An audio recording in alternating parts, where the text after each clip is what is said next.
ہم ان صحافیوں میں سے نہیں ہیں جو صرف اور صرف ایک ہی سیاسی جماعت کی جو ہے وہ تعریفوں کے پل باندھتے رہیں۔ شہباز گل کو جو ہے نا وہ قتل کرنے کی سازش ہوئی ہے۔ فرح خان صاحبہ ان کی جو 11 کمپنیاں ہیں اس کی تفصیلات سامنے آ گئی ہیں۔ اینکر پرسن کے حوالے سے ایک زمانے میں ٹیلی ویژن کے اوپر کام کیا کرتے تھے، اب وہ غربت اور مفلسی کی حالت کی وجہ سے سڑکوں کے اوپر سموسے اور پکوڑے بیچنے کے اوپر مجبور ہو چکے ہیں۔ پاکستان تحریک انصاف مجموعی طور پہ جو ہے وہ صدارتی انتخاب یا صدارتی نظام کی جانب جو ہے وہ بھی جانا چاہتی ہے۔ پاکستان کے 19 حصے ہونے چاہیے، ایڈمنسٹریٹو بلاکس بننے چاہیے 19۔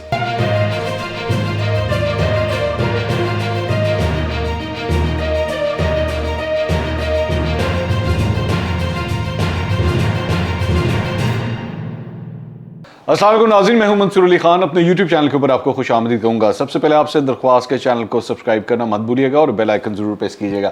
ناظرین، فیٹف کا فیصلہ سامنے آ گیا ہے۔ بہت زیادہ چہمگوئیاں ہو رہی تھیں، چند سینئر صحافیوں نے تو ایکچولی غلط بھی انفارمیشن ٹویٹ کر دی تھی، میں نے اس کے اوپر بھی ذکر کیا تھا۔ کامران خان صاحب نے بھی اس کے اوپر ایک 2 نمبر جو بیسکلی ٹویٹر اکاؤنٹ ہے اسی کو کوٹ کرتے ہوئے انہوں نے کہہ دیا تھا کہ جی وہ فیٹف سے جو ہے وہ فیٹف نے گرے لسٹ سے پاکستان کو نکال دیا۔ اچھا، اصل سچویشن کیا ہے وہ میں آپ کے سامنے رکھ دیتا ہوں تاکہ آپ کو کلیئرٹی ہو۔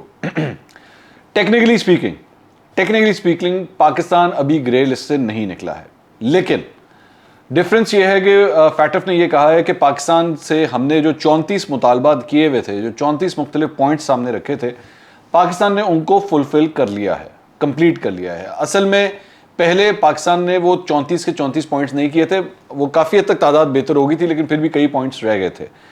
تو اب فیٹف نے کہا ہے کہ جی پاکستان کا پروگریس بہت اچھا رہا ہے اور پاکستان نے یہ اچیو کر لیا ہے۔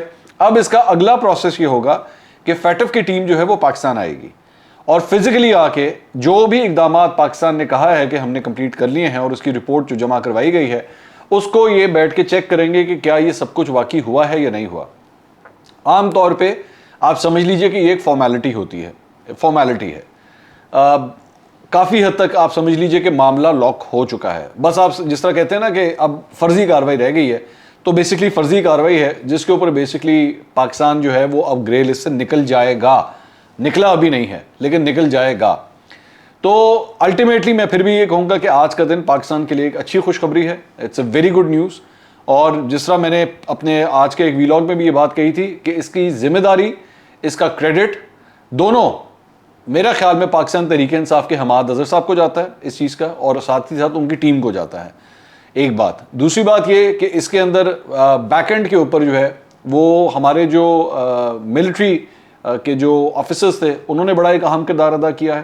انہوں نے GHQ کے اندر وہاں پہ اپنے سیلز بنائے جس کے اندر بیٹھ کے جہاں پہ بھی پرابلمز آ رہی تھیں ان پرابلمز کو جو ہے وہ ریزالو کیا گیا۔ تو یہ ساری چیزیں دیکھتے ہوئے میرے خیال میں ایک بڑی اچھی ڈیولپمنٹ ہے اور اس کا کریڈٹ جس کو جانا چاہیے وہ جائے۔ موجودہ حکومت نے جو اپنا کردار ادا کیا ہے کچھ حد تک وہ بھی ایک امپورٹنٹ ہے، وہ اس حد تک ہے کہ اس سارے معاملے کے لیے ایک ڈپلومیسی کی بھی ضرورت ہوتی ہے، آپ کی سفارتکاری کی بھی ضرورت ہوتی ہے۔ آپ تمام تر جو انٹرنیشنل سٹیک ہولڈرز ہیں اس معاملے کے اندر وہ بھی اپنا کردار ادا کرتے ہیں، تو انہوں نے بھی جو ہے وہ اپنا ایک رول ادا کیا۔ تو I can say it is a team work, مطلب سب نے اپنا اپنا کردار ادا کیا، لیکن میجر پورشن اس کے اندر پھر بھی پاکستان تحریک انصاف کو جائے گا، جو کہنے والی بات ہے۔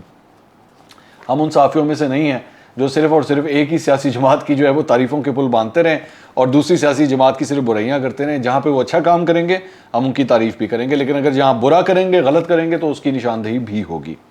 تو فیٹف کے حوالے سے تو کلیئر جو سچویشن تھی وہ یہ تھی۔ اس کے علاوہ ایک اور ڈیولپمنٹ جو آج عمران خان صاحب کی جانب سے ہوئی، عمران خان صاحب نے ایکچولی آج ایک ٹویٹ کیا۔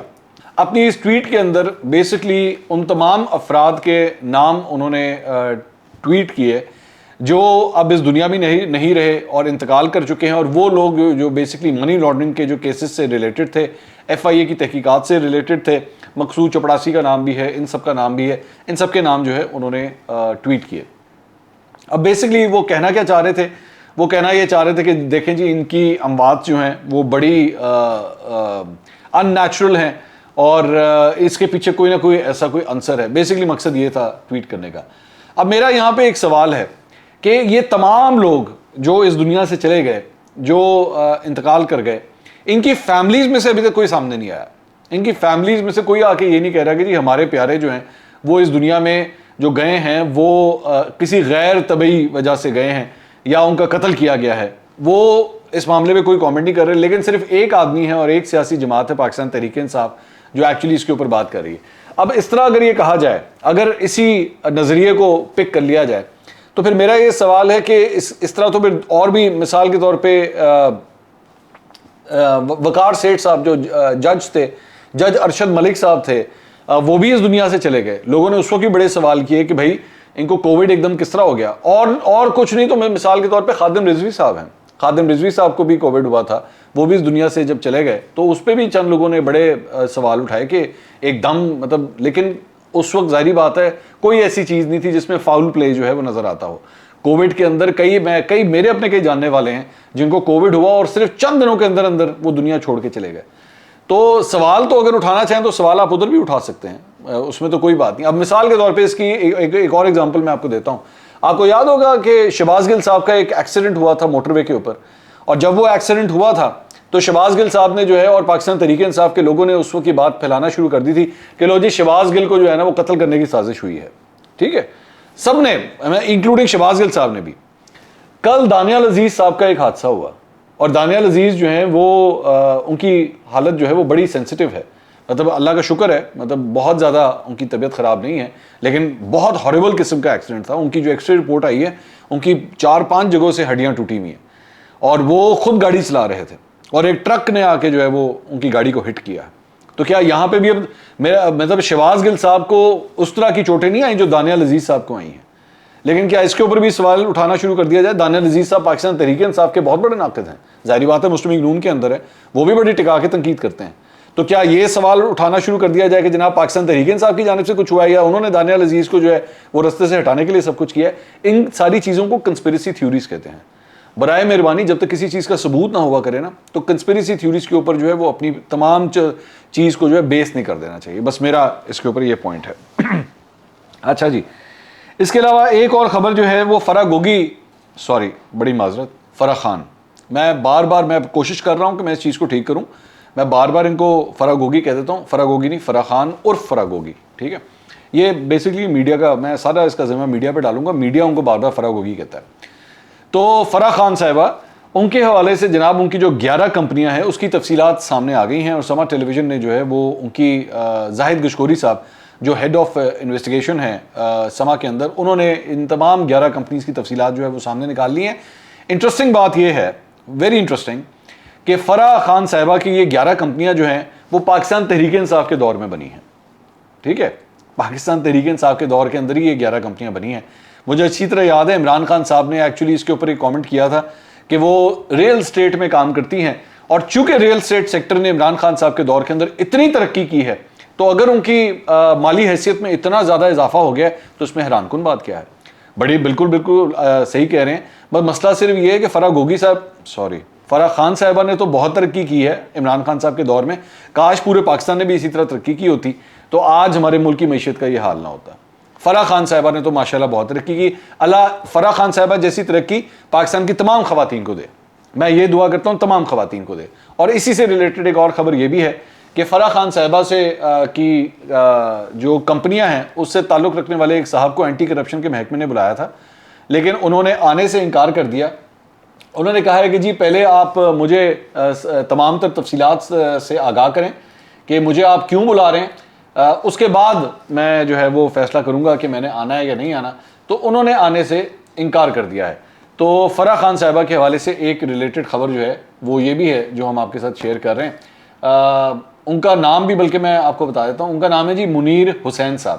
یہ فرح خان صاحبہ کے امپلائی ہیں, ان کے ملازم ہیں, جنہوں نے آنے سے انکار کر دیا کہ جی پہلے میری تفصیلات دیں اس کے بعد میں آؤں گا ورنہ میں نے نہیں آنا. اس کے علاوہ ایک اور خبر ابھی فواد چودھری صاحب سے ریلیٹڈ بھی میں نے خبر شیئر کرنی ہے, لیکن اس سے پہلے خبر جو ہے وہ ایک اینکر پرسن کے حوالے سے ہے جو ایک زمانے میں ٹیلی ویژن کے اوپر کام کیا کرتے تھے, لیکن اب وہ غربت اور مفلسی کی حالت کی وجہ سے سڑکوں کے اوپر سموسے اور پکوڑے بیچنے کے اوپر مجبور ہو چکے ہیں. یہ جو اینکر پرسن ہے یہ پاکستان سے تعلق نہیں رکھتے, ان کا تعلق افغانستان سے ہے, اور ان کا نام ہے موسیٰ محمدی. موسیٰ محمدی جو ہیں وہ کافی دیر تک ٹیلی ویژن چینلز کے اوپر کام کرتے رہے, لیکن اس کے بعد جب طالبان کی حکومت آئی تو ان کو نوکری سے فارغ کیا گیا, اور کرتے کرتے صورتحال یہ ہو گئی کہ ان کو اپنی فیملی کا اور اپنا پیٹ پالنے کے لیے یہ سب کچھ کرنا پڑا کہ ان کو سڑکوں کے اوپر جو ہے وہ سموسے بھی بیچنے پڑے. اب یہ ویژولز جو آپ اسکرین کے اوپر دیکھ رہے ہیں، جیسے ہی یہ تصویریں سوشل میڈیا کے اوپر آئیں تو اس کے اوپر کافی جو ہے وہ لوگوں نے کامنٹ کیا اور یہ کہا کہ ایک زمانے میں صحافت جو ہے وہ افغانستان کے اندر پھل پھول رہی تھی، لیکن طالبان کی حکومت آنے کے بعد صحافت کا اب کیا حال ہو رہا ہے کہ اینکر پرسن جو ہیں وہ سڑکوں کے اوپر سموسے بیچ رہے ہیں. صرف یہ نہیں بلکہ خواتین اینکرز کے حوالے سے بھی جو ہے کافی دشواریاں وہاں پہ ہوئی ہیں. وہ خواتین اینکرز جو وہاں پہ کام کیا کرتی تھی کابل کے اندر مختلف ٹیلی ویژن چینلز کے اندر، کئیوں کو نوکریاں چھوڑنی پڑی، کئیوں کو افغانستان چھوڑنا پڑا اور جا کے مختلف ملکوں کے اندر اسائلمز لینے پڑے. تو یہ صورتحال ہے افغانستان کے اندر. ویسے تو جب طالبان آئے تھے تو ہمارے یہاں پہ بہت سے لوگوں نے بڑی روزی قسم کی پکچر ایک پیش کی تھی ان کے حوالے سے کہ جی بس کمال ہو گیا ہے اور بڑا زبردست ہوگا، لیکن سب کچھ ٹھیک نہیں ہے. اور خاص طور پہ انٹرنیشنل ایجنسیز جو ہیں وہ افغانستان کی معاشی صورتحال کے حوالے سے کافی پریشانی کا اظہار کر رہی ہیں. اچھا جی، ایک اور خبر جو ہے فواد چودھری صاحب کے حوالے سے. ایک تو فواد چودھری صاحب نے آج ٹویٹ کیا اور ٹویٹ کر کے انہوں نے کہا کہ جی پاکستان کے تمام معاشی مسائل کا ایک تو حل یہ ہے کہ پاکستان کے 19 حصے ہونے چاہیے. پاکستان کے 19 حصے ہونے چاہیے، ایڈمنسٹریٹو بلاکس بننے چاہیے 19. ان کے اوپر سربراہی جو ہے وہ گورنرز کریں اور وہ گورنرز جو ہیں وہ بیسکلی وہ جو بلاک بنے ان گورنرز کا ڈائریکٹ انتخاب جو ہے وہ وہاں کے افراد کریں، یعنی کہ اس بلاک کے افراد کریں تاکہ ایڈمنسٹریٹولی ملک کو جو ہے وہ سنبھالا جا سکے. اور ظاہری بات ہے پاکستان تحریک انصاف مجموعی طور پہ جو ہے وہ صدارتی انتخاب یا صدارتی نظام کی جانب جو ہے وہ بھی جانا چاہتی ہے. فواد چودھری صاحب کی میرے خیال میں یہ سمجھتا ہوں فواد چودھری صاحب کی یہ جو تجویز ہے بہت اچھی تجویز ہے اس سلسلے میں کہ ایڈمنسٹریٹولی یہ حقیقت ہے کہ پاکستان کے جو مختلف صوبے ہیں وہ اتنے بڑے ہیں کہ ان کو سنبھالنا بہت مشکل کام ہے. بلوچستان ہو گیا، پنجاب ہو گیا، سندھ، سارے ہی جو ہیں وہ رقبے کے لحاظ سے اتنے بڑے ہیں کہ ایڈمنسٹریٹولی ان کو سنبھالا نہیں جا سکتا. پنجاب جس طرح 12 سے 13 کروڑ آبادی کا پروونس ہے، اس کو بھی بار بار اس کے بارے میں ذکر ہوتا ہے کہ اس کو 2 مختلف حصوں میں ہونا چاہیے، ایک ساؤتھ میں اور ایک نارتھ میں، تاکہ اس کو سنبھالا جا سکے. لیکن آج کی صورتحال ہے کہ لاہور سے جو ہے وہ آپ کو جو ہے وہ صادق آباد، بھاولپور، ملتان کو لاہور سے آپریٹ کیا جاتا ہے، جس میں ایڈمنسٹریٹولی اتنا بڑا ڈسٹنس ہے کہ اس کو سنبھالا نہیں جا سکتا. فواد چودھری صاحب کی یہ تجویز بہت اچھی ہے، لیکن اس میں ایک اور پرابلم جو آتی ہے وہ لوگ جو پاکستان کے حوالے سے یہ رائے رکھتے ہیں کہ خدا نہ خواستہ پاکستان کے اگر آپ نے چھوٹے چھوٹے حصے کیے تو یہاں پہ جو ہے وہ آزادی کی تحریکیں نہ شروع ہو جائیں اور جو دشمن ملک ہیں وہ پاکستان کے اندر یہ جو چھوٹے چھوٹے بلاکس بنیں گے ان کو الگ کرنے کی کوئی سازش نہ کریں، جس کی وجہ سے ایک ڈر بھی پایا جاتا ہے. میرا خیال میں اس سے بہتر یہ ہے فواد چودھری صاحب کی جو تجویز ہے میرا خیال میں قابل عمل ہے. میرا خیال میں اس میں ڈرنے کی ضرورت کوئی نہیں ہے.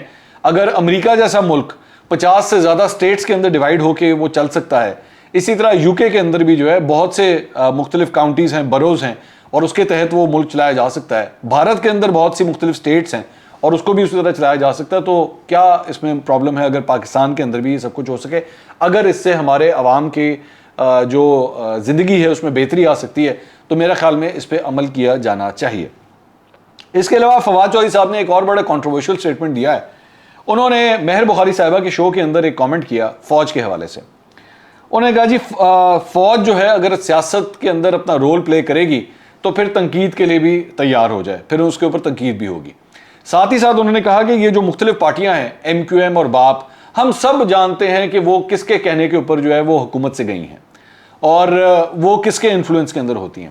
اب میرا فواد چودھری صاحب سے یہاں پہ ایک سوال ہے کہ اگر آپ یہ سمجھتے ہیں کہ وہ کسی کے انفلوئنس کے اوپر اور کسی کے کہنے کے اوپر اگر وہ گئی، اور میں ماننے کے لیے تیار ہوں، چلے میں 1 منٹ کے لیے فواد چودھری صاحب کی اس بات کو ماننے کے لیے تیار ہوں، تو پھر بھائی اگر ایسا ہی ہے نا تو پھر برائے مہربانی اس بات کو بھی اقرار کر لیجئے، اس بات کو بھی مان لیجئے کہ 2018 میں بھی پھر یہ کسی کے کہنے کے اوپر ہی آپ لوگوں کے پاس آئے تھے. یہ کسی کے کہنے کے اوپر، کسی کی تسلیاں دینے کے اوپر، کسی یا مجبوری کہہ لیں یا جو بھی لفظ استعمال کرنا ہے، یہ پھر کسی کے کہنے کے اوپر ہی آپ کے پاس بھی آئے تھے. اگر تو اسی فارمولے کے مطابق کسی کے کہنے کے اوپر ہی آپ کو چھوڑ کے چلے گئے ہیں، اگر میں آپ کے اس فارمولے کے ساتھ جاؤں تو ایسا نہیں ہو سکتا کہ آپ یہ کہیں کہ کسی کے کہنے پہ چھوڑ کے تو چلے گئے لیکن آئے کسی کی مرضی سے نہیں تھے. اگر آئے کسی کی مرضی سے نہیں تھے تو پھر گئے بھی کسی کی مرضی سے نہیں، اپنی مرضی سے گئے ہیں. تو دونوں سائڈ جو ہے نا وہ آپ کو ایک ہی فارمولا اپنانا پڑے گا. یہ نہیں ہو سکتا کہ ایک سائڈ پہ تو آپ یہ کہیں جناب ہم بڑے جمہوری ہیں اور دوسری سائڈ پہ آپ کہیں کہ جی دیکھیں ہماری حکومت جو ہے نا وہ کسی یعنی کہ مقتدر حلقوں یعنی فوج، آپ بیسکلی الزام یہ لگا رہے ہیں کہ جی فوج نے جو ہے وہ آپ کی حکومت گرائی ہے. سیدھی سیدھی بات ہے. تو سیدھی سیدھی بات کہیے یا تو اسی طرح ہی ہے. تو پھر ساتھ ہی ساتھ یہ بھی مانیے کہ 2018 میں بنائی بھی پھر انہوں نے تھی, یا تو مان لیں اس بات کو. اور یہ بات جو موجودہ حکومت کے اندر پارٹیاں ہیں, مسلم لیگ نون, پاکستان پیپلز پارٹی, جو کہتی تھی کہ جی سلیکٹر نے بیٹھ کے آپ کی جو حکومت ہے وہ بنائی ہے اور سلیکٹڈ حکومت بنائی ہے, تو پھر اس چیز کو بھی مانیے. اور اگر یہ ماننے کا جگرا رکھتے ہیں, اگر یہ ماننے کا جگرا رکھتے ہیں, تو پھر اصل کہانی وہاں سے شروع ہوتی ہے, اصل معاملہ پھر وہاں سے ٹھیک ہونا شروع ہوتا ہے ملک کا, اگر تو کرنا ہے. اور پھر اپنے لیڈر کو جا کے سمجھائیے, عمران خان صاحب کو, میرے کپتان کو جا کے سمجھائیے کہ دیگر سیاسی جماعتوں کے ساتھ بیٹھ کے طے کریں اور فیصلہ کریں کہ اس ملک کو آگے لے کے کس طرح چلنا ہے. کیا سیاست اسٹیبلشمنٹ کا سیاست کے اندر رول منوانا ہے یا پھر ہمیشہ کے لیے ختم کروانا ہے؟ پہلے آپس میں اپنا گھر ٹھیک کر لیجئے, فیصلہ کر لیجئے کہ آپ کیا چاہتے ہیں. ایک جگہ آپ کے کپتان اور میرے کپتان بار بار یہ کہتے ہیں کہ جی آپ نیوٹرل نہیں ہو سکتے. تو جب آپ یہ لفظ کہتے ہیں نا, آپ نیوٹرل نہیں ہو سکتے, تو بیسکلی اس کا مطلب وہ جیسے کہ اکثر لکھا جاتا ہے نا سوشل میڈیا پہ, شاعر اس جگہ پہ یہ کہنا چاہ رہا ہے. تو یہاں پہ جب آپ یہ کہتے ہیں نا آپ نیوٹرل نہیں ہو سکتے, تو شاعر یہاں پہ کہنا چاہ رہا ہے کہ اے میری اسٹیبلشمنٹ, آ جا تھوڑی جی میری مدد فرما تے میرے واسطے کچھ کر. ایک جگہ آپ کو ان کا رول پسند نہیں ہے اور دوسری جگہ آپ خود چاہتے ہیں کہ ان کا رول جو ہے وہ آگے چلتا رہے. اس طرح نہیں ہو سکتا, اس طرح نہیں ہو سکتا. آپ کو دونوں سائڈیں نہیں مل سکتی, آپ کو دونوں میں سے ایک سائڈ ہی ملے گی. اور اس کے علاوہ ایک اور خبر جو ہے وہ جی چودھری فیملی کے حوالے سے آ رہی ہے. چودھری فیملی کا آپس میں بالآخر وہ جو بیٹھک ہونی تھی وہ ہو گئی ہے, جس میں چودھری شجاعت حسین, ان کے صاحبزادے پرویز الہی, ان کے صاحبزادے مونس الہی اور خاندان کے دیگر افراد جو ہیں وہ آپس میں اکٹھے ہوئے ہیں. اور ان کے بارے میں یہ خبر آ رہی ہے کہ جی افہام و تفہیم کے ساتھ معاملہ جو ہے وہ آگے لے کے جائیں گے. فی الحال علیحدگی کے اوپر جو باتیں ہو رہی تھیں پچھلے 2 ہفتے کے اندر, کافی گرم ہو گئی تھی خبریں کہ کاف لیگ جو ہے وہ ٹوٹنے والی ہے, اور پرویز الہی, مونس الہی ایک طرف اور باقی ساری فیملی ایک طرف. فی الحال اس کے اوپر جو ہے نا وہ چودھری شجاعت حسین کے الفاظ کے اندر جس طرح میں کہتا ہوں نا مٹی پاؤ, تو مٹی پاؤ فارمولے کے تحت جو ہے نا وہ فی الحال معاملے کو دبا دیا گیا ہے. آگے دیکھیں کہ یہ مٹی کے اندر جو معاملہ کتنی دیر دبا رہتا ہے, یا مٹی ہٹا کے ایک دم جو ہے وہ یہ سیپریشن کا بھوت جو ہے وہ دوبارہ باہر آتا ہے. اگلے ویلاگ میں دوبارہ ملاقات ہوگی. اللہ حافظ.